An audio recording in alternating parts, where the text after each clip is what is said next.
शुभ संध्या। John Gregor Mendel की इस उद्विकास्य John Gregor Mendel की तो मेंडलवाद प्रक्रियाओं के बाद उद्विकास्य खंड के लिए आप सभी का विजिटी प्लेटफॉर्म पर the fast growing Indian educational channel पर हार्दिक स्वागत, अभिनंदन। प्रश्नों का खजाना वाली क्लास रिपीट रखी है और इस बार दो वैज्ञानिक आपके बदल कर आए हैं। तीसरा वैज्ञानिक मुझे मान सकते हैं चार्ल्स डार्विन और इस तरफ है आपके जॉन बैप्टिस्ट लामार्क। जब बात जैव विकास की आई थी, उद्विकास की आई थी, बड़ी दुविधा होती है। जब लिखा हुआ जैव विकास मिलता है उसके कहीं कहीं उद्विकास मिलता है, फिर हम दिमाग लगाना शुरू करते हैं ये जैव विकास, ये उद्विकास। इवोल्यूशन में रुकिए, इवोल्यूशन सारा बता देगा। वो ब्रह्मांड की उत्पत्ति से शुरू करेगा और मानव के उद्विकास तक बताएगा। वो कपि से लेके आधुनिक मानव तक ले जाएगा और होमो सेपियंस पे लाके रोकेगा।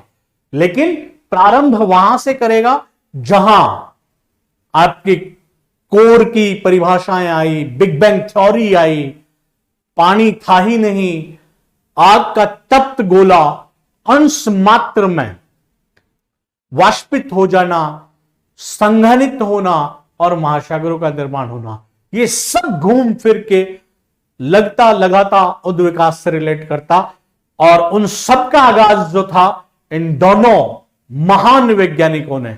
इन्होंने तो बिल्कुल, डार्विन साहब ने तो अपने वो जो ईगल दिया था उनको, एक जहाज जिसमें सुपुर्द किया ब्रिटिश सरकार ने, उसका पूरा यूटिलाइज किया और बहुत सारी थ्योरी लाई, अच्छी किताब भी दी। जॉन बैप्टिस्ट लामार्क ने ऐसी ऐसी चीजें दी जो आज हम उनको खंडित कर देते हैं, लेकिन जब दी होगी तब बड़ी दिलेरी से दी होगी, बहुत काम करना पड़ा होगा और उस समय के काल में वही बातें सही लग रही होंगी। और जैसे जैसे आधुनिकता बढ़ती है निश्चित रूप से हमारे पास ऑप्शन बहुत बड़ा होता है। ऑप्शन जब बड़ा होता है तो वही एक कारण होता है कि हम उसमें ज्यादा से ज्यादा विभिन्नता ला सकते हैं। बढ़े अपनी क्लास की तरफ।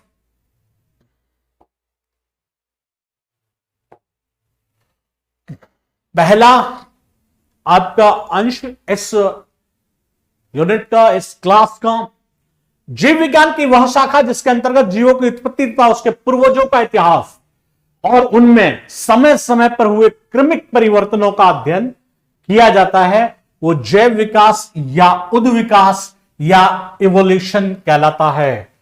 ये इवोल्यूशन नामक शब्द हर्बर्ट स्पेंसर ने दिया। सवाल का एक अच्छा आधार जो ज्यादा डीप में अंदर नहीं जाए और बाहर से एक प्रश्न उठाना हो तो ये आसानी से उठाया जा सकता है।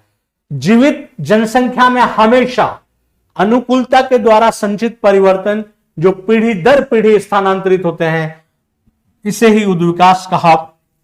चार्ल्स डार्विन ने जैव विकास का सिद्धांत प्रतिपादित किया। ये पसंदीदा सवाल हो सकता है किसी भी प्रश्नकर्ता का। चार्ल्स डार्विन ने जैव विकास का सिद्धांत दिया था।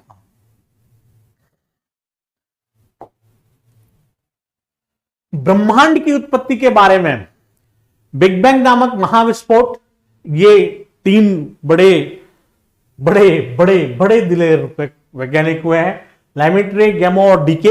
इन तीनों ने इसको सपोर्ट किया था कि एक बड़ा सा विस्फोट होगा, हम कुछ मिला दें, मिलाने के बाद विस्फोट होगा और विस्फोट से ही हम एक तरह से कह सकते हैं कि नवीन जीव की उत्पत्ति कर दें।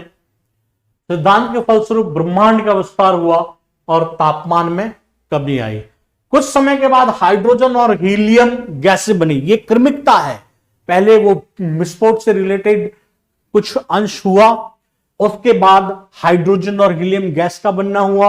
ये गैस गुरुत्वाकर्षण के कारण संघनीभूत हुई। संघनीभूत को थोड़ा सा विस्तृत कर दूं, इनका संघनन हुआ। संघनन क्या हुआ? आग तप्त, मतलब तापमान ज्यादा था तो हुआ जल के रूप में अगर कुछ चीज वहां दिखाई दी, वाष्पित हो गई, लेकिन उसका संघनन। और ये याद रखिएगा, एक बड़ा लॉजिकल सिद्धांत है कि जब संघनन होगा, आप सीधे सीधे घर में आ जाइए, यदि किसी पात्र में पानी गर्म हो रहा है और उसका वाष्पन होना शुरू हो जाए, वाष्पित होकर वो उड़ रहा था, आपने उसके ऊपर ढक्कन दे दिया, अब वो बूंद रूप में उसमें संघनित होगा। और जब ये संघनन ज्यादा हो जाएगा और इसकी क्षमता बढ़ेगी, तो इस संघनन में भी उस ढक्कन को हटाने की एक ताकत मौजूद रहेगी। ठीक वही हुआ, संघनित हुई और वर्तमान ब्रह्मांड की आकाश गंगाओं का जो गठन है इस घटना के कारण माना गया। मिल्की वे नामक आकाश गंगा के सौर मंडल में पृथ्वी की रचना 4.5 बिलियन पूर्व माना जाता है। पृथ्वी की उत्पत्ति को पूरे अगर ऑलराउंड मारें तो पुरानी एनसीईआरटी और नवीन में थोड़ा सा भेद है, और नवीन के आंकड़ों को देखो तो बिलियन में दे रखा है, लेकिन वो राउंड फिगर में आपका 2000 करोड़ वर्ष पूर्व माना गया है। तो मिल्की वे 450 करोड़ बता रहे हैं यहां पर। ये केवल जानकारी तक का आधार है। प्रारंभिक अवस्था में पृथ्वी पर वायुमंडल नहीं था, ये नोटेड होना चाहिए। जलवाष्प, मीथेन, कार्बन डाइऑक्साइड और अमोनिया ये धरातल को ढकने वाले गलित पदार्थों से निर्मुक्त हुई। सूर्य से आने वाली पराबैंगनी जो अल्ट्रावायलेट थी, अल्ट्रावायलेट किरणों ने पानी को H2 तथा O2 में विखंडित कर दिया था और हल्की हाइड्रोजन यहां से मुक्त हो गई। ऑक्सीजन ने अमोनिया और मीथेन के साथ मिलकर पानी और कार्बन डाइऑक्साइड अन्य गैसों की रचना कर दी। ये जैसे जैसे होने लगा, वहां से पृथ्वी पर कुछ जीवन की संभावनाएं बनने लगी थी। पृथ्वी के चारों ओर ओजोन परत का गठन हुआ, ये ठंडा हुआ तो जल वाष्प बरसात के रूप में बरसी और गहरे स्थान भर गए। यही वो गहरे स्थान महासागर के रूप में प्रकट हुए। पृथ्वी की उत्पत्ति के लगभग 50 करोड़ वर्ष बाद, लगभग 400 करोड़ वर्ष पहले जीवन प्रकट हुआ। और खगोल वैज्ञानिक, ये जो भाग है आपका, ये था खगोल वैज्ञानिक पैनस्पर्मिया या सर्व बीजाणु सिद्धांत को आज भी श्रेष्ठतम मानते हैं और मानते हैं कि जीवन का प्रादुर्भाव जो था वो इस सिद्धांत के इर्द गिर्द है। प्राचीन सिद्धांत कौन कौन से थे जीवन उत्पत्ति के संबंध में? विशिष्ट सृजन के सिद्धांत, इसमें ईश्वरवाद ज्यादा मौजूद था। ईश्वरवाद से तात्पर्य कि हम धार्मिक व्यक्ति हैं और धार्मिकता ज्यादा थी। आप देख सकते हैं दूसरे बहुत से देशों ने खूब वैज्ञानिक खोजें की, लेकिन हम मोक्ष की तरफ ज्यादा इंटरेस्टेड थे, इसलिए हमारे कुछ अवसर भी हुए तो वो अवसर दूसरे वैज्ञानिक लेके चले गए। विशिष्ट सृजन का सिद्धांत था कि भाई एक कोई ईश्वरीय शक्ति है जो ये सब निर्मित करती है। स्वतः जननवाद आया, अजीवाद जीवोत्पत्ति का सिद्धांत था। स्वतः जनन में यह कहा गया कि प्रकृति में खुद ही उसमें अजीवाद जीवोत्पत्ति, जीव से भी नहीं, किसी सड़े गले अंश से, किसी अकार्बनिक पदार्थ से या कार्बनिक पदार्थ से, इन सबकी उत्पत्ति का लगभग आधार दे दिया गया था। अरस्तु और प्लेटो ने इनका समर्थन किया, जबकि ये महान वैज्ञानिक हक्सले, उन्होंने खंडन करते हुए जीवन की उत्पत्ति अजीवित पदार्थ से हुई है इसका बेहतर रूप से प्रदर्शन किया।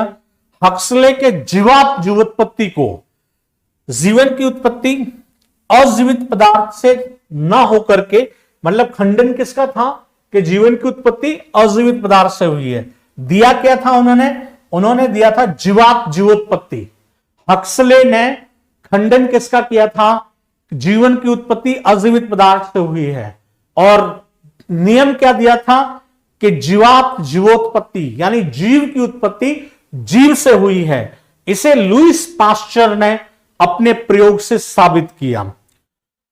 पैनस्पर्मिया या सर्व बीजाणु कॉस्मोजोइक सिद्धांत आया था, उसमें यह कहा कि बीजाणु संरचना है और वो स्पोर के रूप में व्याप्त है, उस स्पोरिक रूप से जीवन की उत्पत्ति हुई है। लुईस पास्चर ने जो प्रयोग किया उसका यह रूप था, उन्होंने दो प्रकार के फ्लास्क लिए थे और ये फ्लास्क में एक तो सीधे मुंह वाला था, दूसरे के मुंह को उन्होंने घुमा दिया था। घुमाने के बाद इसमें उन्होंने कुछ मटेरियल डाले और उसके बाद इसके ग्रोथ का अध्ययन किया, तो वो ये बताना चाह रहे थे कि जिसका मुंह घुमा हुआ था वो बाह्य वातावरण के संपर्क में नहीं आ सका और ये सीधे सीधे संपर्क में था, तो यहां जीव का प्रादुर्भाव हुआ और वहां पे नहीं हुआ। और वो ये हक्सले के प्रयोग को वो एक प्रकार से सपोर्ट कर रहे थे।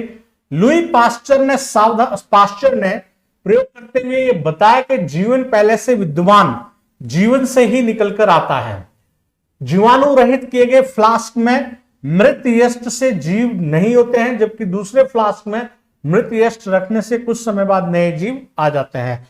और सावधानी इतनी थी प्रयोग में कि उन्होंने बकायदा इसको पहले प्रयोग करने से पहले जीवाणु रहित कर दिया, ताकि यह नहीं हो कि इसमें कुछ और चीज मिल गई और फिर इस प्रयोग को उन्होंने अंजाम दिया। तो जो यीस्ट डाला था उसमें, उस यीस्ट से उन्होंने यह साबित किया कि बाह्य जीव के संपर्क में आकर नवीन जीव की उत्पत्ति हुई है। तो प्रश्न के रूप में आपके सामने जो आएगा वो लुईस पास्चर के द्वारा किया गया प्रयोग किस समर्थन में था और उन्होंने किस चीज का प्रयोग किया था, तो ये यीस्ट आता है वो आ जाएगा।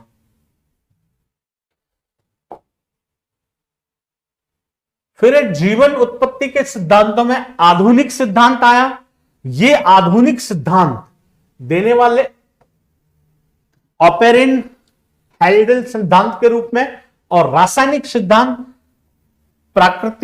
प्रकृतिवाद जेबीएस हेल्डन। इन वैज्ञानिक को ठीक से पहचानिएगा, ये वो महान वैज्ञानिक थे जो इस प्रक्रिया में ये जो जीव आपके उद्विकास से रिलेटेड जितने भी तथ्यात्मक आगे बढ़ते गए उन सब में इनका रोल था। और ये जेबीएस हेल्डन एक ब्रिटिश वैज्ञानिक थे जो कालांतर में भारत के नागरिक हो गए थे। उनको भारत इतना पसंद आया था कि उन्होंने हमारे देश की नागरिकता ले ली और यहीं पर प्रैक्टिकल करने लग गए। उन्होंने यह सुझाव दिया था कि जीवों की सर्वप्रथम जीव की उत्पत्ति उन सरल अणुओं से हुई है जो पृथ्वी की उत्पत्ति के समय बने थे, और सर्वप्रथम प्राथमिक जीव अन्य रासायनिक संश्लेषण द्वारा उत्पन्न हुए होंगे। उनके अनुसार जो स्टार्टिंग में था, और एक समझिएगा ये जो बार बार आता है ना स्टार्टिंग में था, ये कंपोनेंट वही था जो हम आज भी जैविक रूप में पढ़ते हैं CH और O, लेकिन इनका विकास उतनी तीव्रगामी नहीं हुआ था जितना हम सोच पाते हैं। फिर प्रयोगशाला में इस विज्ञान इसको प्रायोगिक तौर पर लेकर आए स्टेनले एल मिलर। मिलर को जब ये यहां तक कार्बनिक अंश तक आ पहुंचे तो मिलर और उनके साथी हेराल्ड सी उरे ने 1953 में अपना एक प्रयोग दिया, और इस प्रयोग से उन्होंने कृत्रिम रूप से वातावरण का निर्माण किया। और इस सिद्धांत का निष्कर्ष यह था कि जीवन की उत्पत्ति एवं आवश्यक घटक पानी को बताता है। मतलब पानी उन्होंने सेंट्रलाइज रखा, और अपने प्रयोग के लिए स्टैनले मिलर और हेराल्ड के प्रयोग से रिलेटेड सवाल जो पूछे गए हैं उसमें यह जरूर डाला गया है कि अमोनिया और मीथेन का प्रयोग हुआ था, जल था, हाइड्रोजन था। इस तरीके का अपनी लेबोरेटरी में एक इक्विपमेंट उन्होंने सजा रखा था, और उस इक्विपमेंट के जरिए उन्होंने अपना एक्सपेरिमेंट दिया। एक्सपेरिमेंट से वो बताना ये चाह रहे थे कि कृत्रिम वातावरण द्वारा हम जीव की उत्पत्ति को देख सकते हैं या जीव की उत्पत्ति की तरफ जा सकते हैं।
जैव विकास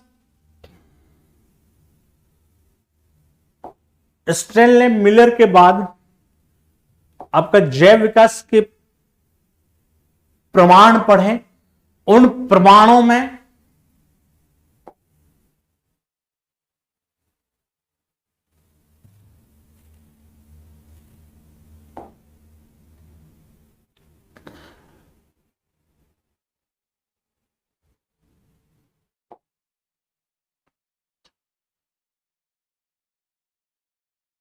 वर्गीकरण के प्रमाण आए। जैव विकास को जब प्रमाणों से समझा गया, क्योंकि विज्ञान सारी चीजें देती है, बिना प्रमाण के कुछ मानने के लिए तैयार नहीं, तो जब प्रमाण की बात आई तो सबसे पहले वर्गीकरण का प्रमाण आया। उसमें यह बताया गया कि महासागरीय उथल पुथल हुई और एक भाग जीव का एक तरफ रह गया हो, फिर उनमें कोई जनिक प्रक्रिया होगी नहीं, तो उनका अपूर्णता होगी, दोनों बढ़ जाएंगे। दूसरा, जो वर्गीकरण के प्रमाण में फिर पंच जगत संकल्पना जैसे आए, प्रोटिस्टा, मोनेरा, फिर कॉर्डेटा, प्रोटिस्ट के फंजाई, नॉन कॉर्डेट्स, कॉर्डेट्स आए, और जो आप पूरा पादप जगत आया, तो इन सब का वर्गीकरण प्रमाणित किया गया। तो जैव विकास का शुरू से लेके अंत, जो प्रारंभिक स्टेज है, वहां से लेके एक पूरे विकसित पादप का बनना और विकसित जीव का आना, एक अकोशिकीय स्थिति से बहुकोशिकीय स्थिति प्राप्त करने का प्रमाण वर्गीकरण में पढ़ा गया। तुलनात्मक आकारिकी और शारीरिकी से हमने अध्ययन किया, जिसमें समजातता थी, समवृत्तिता थी, अवशेषी अंग था, पुरुषता थी और संयोजक कड़ियां थी। यह बताता क्या था? यह ऐसे अंगों के लिए प्रयोग हुआ जिसकी उत्पत्ति तो लगभग समान है, लेकिन जो कार्य से विभिन्न होते थे। हमारे ये अग्रपाद हैं, घोड़े का भी अग्रपाद होगा और पक्षी के भी होंगे। तीनों की उत्पत्ति जो है, उसमें जो स्केलेटन है, आपकी जो ये हड्डी की संरचना है, वो ह्यूमरस है और रेडियस अल्ना है, लेकिन काम जो है वो अलग होगा। समवृत्तिता, जिनकी उत्पत्ति तो लगता है कि विषमता के साथ है, लेकिन काम एक साथ आ रहा है। पक्षियों के पंख उनके अग्रपाद के रूपांतरण है, जबकि आपके जो घरों में ये चमगादड़ होते हैं, चमगादड़ के पंख उदरीय रूपांतरण है। दोनों के उत्पत्ति स्थल को देखा जाए तो विषमता है, लेकिन दोनों की कार्यवृत्ति समान है। ये समवृत्तिता डाली जाएगी। और याद रखिएगा, यहां से दो विकास माने गए, एक अपसारी विकास माना गया और एक अभिसारी विकास माना गया। अभिसारी विकास में उसको सम्मिलित किया गया जिसमें जो आपकी उत्पत्ति स्थल या आपके विकास का स्थल जो अलग है, लेकिन कार्यवृत्ति समान हो गई, यानी दूरी रहते हुए नजदीकी लाना, वो अभिसारी विकास में डाल दिया गया। और दूसरा जो है अपसारी विकास में। अवशेषी अंग आज भी हमारे शरीर में परिशेषिका जो है वो कुछ परिस्थितियों में अतिरिक्त चूचू का उपस्थित होना, ये बाह्य कर्ण का बड़ा होना एक अवशेषी अंग के रूप में है। पुरुषता में बालों का सघन होना और कुछ अतिरिक्त अंग जैसे अकल दाढ़ वगैरह है, ये मौजूद होना। संयोजी कड़ी में आर्कियोप्टेरिक्स को हम पढ़ते हैं और अंडज स्तनी के रूप में एकेडिना और प्लेटिपस हमारे एग्जाम्पल होते हैं। वो सब इसमें तुलनात्मक आकारिकी और शारीरिकी प्रमाण में आता है। चित्रात्मक रूप में ये आपके सामने है। अग्रपाद की समजातता को बता रहा है, ये समवृत्ति के लिए आए।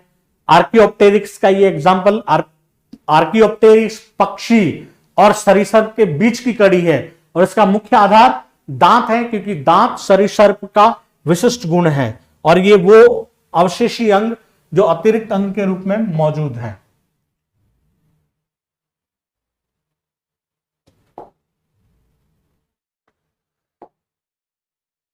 कार्यकी या जैव रसायन के प्रमाण में भ्रौणिकी प्रमाण में आप याद रखिएगा, मछली, मेंढक, इन दोनों के भ्रूण की स्थिति, और भी भ्रूण सामने है लेकिन ये दो भ्रूण हम देख सकते हैं। मछली और मेंढक की प्रारंभिक स्थिति देख लीजिएगा, जब वो मेंढक टेडपोल अवस्था में होता है वहां दोनों में समानता लगेगी और इनकी भ्रूणिक स्थिति तो और भी ज्यादा समान लगने लग जाती है। लेकिन जटिलता जैसे जैसे आएगी वैसे वैसे विविधता बढ़ती चली जाएगी। जीवाश्म विज्ञान से प्रमाण, जीवाश्म वातावरण, जीव का वातावरणीय पूर्ण अपघटित भाग का अवशेष है। और ये आप साधारण एग्जाम्पल लें तो मृत कीट के गर्म मिट्टी में सूखकर कठोर होना, ये जीवाश्म के रूप में देख सकते हैं। पृथ्वी पे लाखों करोड़ों वर्ष उथल पुथल हुआ और वो सारी जो उस समय की सजीव भाग थे वो दबकर रह गए। अब खुदाई में जैसे जैसे निकलता है उसकी स्टडी करके हमें पता चलता है, डायनासोर हमने देखा नहीं है लेकिन डायनासोर हमारे इस जीवाश्मीय अध्ययन से ही आज उस रूप में हम पढ़ पा रहे हैं जिस रूप में वो था। जीवाश्म की आयु के आकलन के दो विशिष्ट ये प्रश्न के भाग होते हैं। एक सापेक्ष, यानी आप खुदाई करवाएंगे तो जब जो सबसे ऊपर होगा वो वहां से लेके और जब से सबसे नीचे जो होगा उसके क्रमिक आयु निर्धारण की जाएगी। और फॉसिल डिटेक्ट में हम कार्बन के विभिन्न जो एक तरह से आप कार्बन 12, कार्बन 14 जो पढ़कर आए हैं, जो कार्बन के दूसरे अंश थे, उन सब से इनका अध्ययन कर सकते हैं। तो फॉसिल डेटिंग मेथड सबसे ज्यादा यूजफुल है। इसमें कार्बन 14 को ज्यादा इस्तेमाल में लिया जाता है और इस रूप से ही हम इनका बेहतर आयु वर्ग निर्धारित कर सकते हैं। भौगोलिक वितरण से प्रमाण बता चुका, भौगोलिक अंश जैसे ही विभेद होगा। और आनुवंशिकी प्रमाण, ये आपके सामने वो fish, salamander, turtle, bird, dog और ह्यूमन की एक तरह से प्राथमिक भ्रूणावस्था दे दी गई है। और आप इससे देख सकते हैं कि भ्रूणिक स्थिति इन सब की, ये सैलामेंडर की है और ये कछुआ है, ये मछली है, जबकि इनकी समानता कितने करीब है। ह्यूमन बीइंग है, कुत्ता है और पक्षी है, लेकिन भ्रूणिक अवस्था में इसकी समानता बहुत ज्यादा।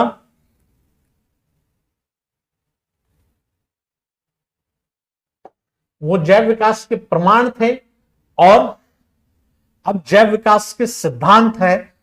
सिद्धांतों में लमार्कवाद आया, हम काफी बात कर चुके हैं। डार्विन ने अपना एक सिद्धांत दिया था और डार्विन का सिद्धांत जो था वो प्रकृति द्वारा सर्वश्रेष्ठ को चुनने की या श्रेष्ठ को चुनने की परिकल्पना थी, या आप कह सकते हो एक तरह से प्रकृति द्वारा चयन की प्रणाली जो थी या पद्धति जो थी वो डार्विन ने विकसित की थी। नव डार्विनवाद के बाद इनका भी खंडन हुआ था, उसमें पृथक्करण को डार्विन स्वीकार नहीं कर रहे थे, जबकि नव डार्विनवाद में पृथक्करण को शामिल किया गया था। ह्यूगो टी ब्रिज ने उत्परिवर्तन का सिद्धांत देते हुए यह बताया था कि ये जो जैविक प्रमाण है उसमें कुछ ऐसे परिवर्तन होंगे जो पूर्व निर्धारित नहीं किए जा सकते और निश्चित रूप में उसमें बदलाव जो है वो आएगा। और ऐसे बदलाव जो अकस्मात होने वाले परिवर्तन है ये कभी कभार वातावरणीय भी हो सकते हैं और अधिकांशतः जीनीय भी होंगे, तो इन्हें उत्परिवर्तन का सिद्धांत कहा गया।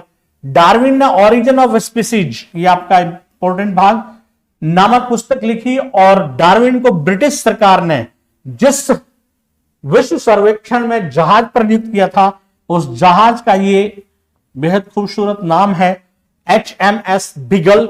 इस नाम पर उन्होंने अपने सारे काम किए थे।